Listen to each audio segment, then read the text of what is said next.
Mr. Bowtie's Texas High School Sports Machine is driven by Henry Finley and McCombs Ford West, a proud supporter of all area local sports. McCombs Ford West, simply the best.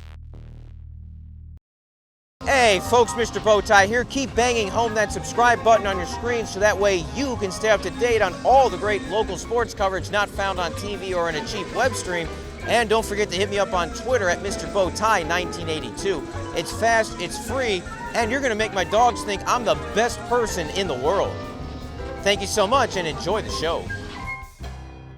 I love where this team's at right now. I'm saying this is the most depth we've ever had at Texas State since I've been here, and they're a very close group of men. You know, like they've got a really good culture going on right now. There's an accountability. They're trying to do more things than that they've ever done, just to try to make it to a higher level and put themselves in a better position than what they were in the past. But you know, like you look at where we've been. You know, all the unfortunate ups and downs, the COVID issues that we've had, the injuries. That's the reason why we have so much depth. We're one of the more experienced teams in the country, and you know, like I was going through it. We have about 80 players that have played in football games, and I think that's going to help us out a lot this year.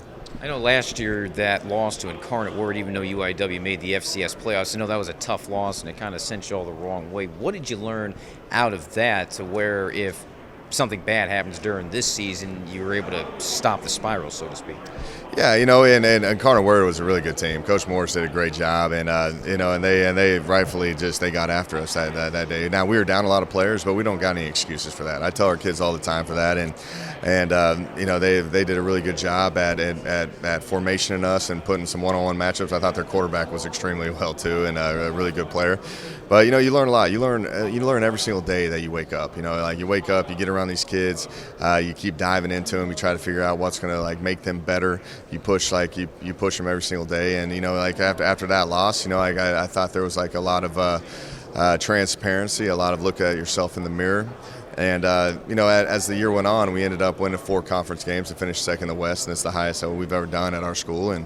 But our kids understand that, you know, if we stick together and we keep getting better, that we can do a lot of great things if we continue to improve on a daily basis. You were one of the first ones to make heavy use of the portal when it came around. Are you still making heavy use, or are you going more to the traditional JUCO or back to the high school round, or is it still heavy portal? It's a mix of everything.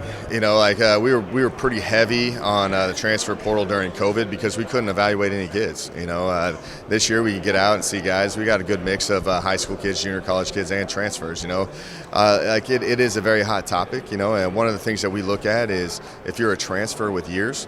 You're very important to what we're trying to do because it's very difficult to transfer a second time, and we've been having issues with our current high school kids of, you know, leaving us after 2-3 years, and you know, that's issues that every school is going through right now. But you know, with us, we just as a staff, we sit down, we communicate at a high level, make sure that we're doing everything that we can for to put our kids in the right position. And I'm telling you, it's exhausting.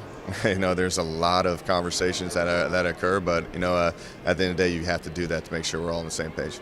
James Madison comes in, another one of those top FCS teams that did really well, like when Appalachian State and Georgia Southern came in. So this conference is going to get even tougher with James Madison coming in. Yeah, you know, you got James Madison, Marshall, Old Dominion, and Southern Miss. Those are 4 really good, opponents coming in, and you know, very good programs overall. And I think it makes the Sun Belt a very stable conference. You know, there's a lot of conference realignment going on right now, and the Sun Belt has been kind of one of those group of 5 that has stayed consistent and been solid throughout this entire process. So excited for these teams to come in. It's going to make us better. You know, we're always up for a challenge. James Madison has been really a powerhouse at the FCS level for a long time, and you know, with them coming in, they have one of the nicest facilities. They have one of the biggest budgets out in our entire conference, and it's going to be a great addition for us. And you know, looking forward to playing them.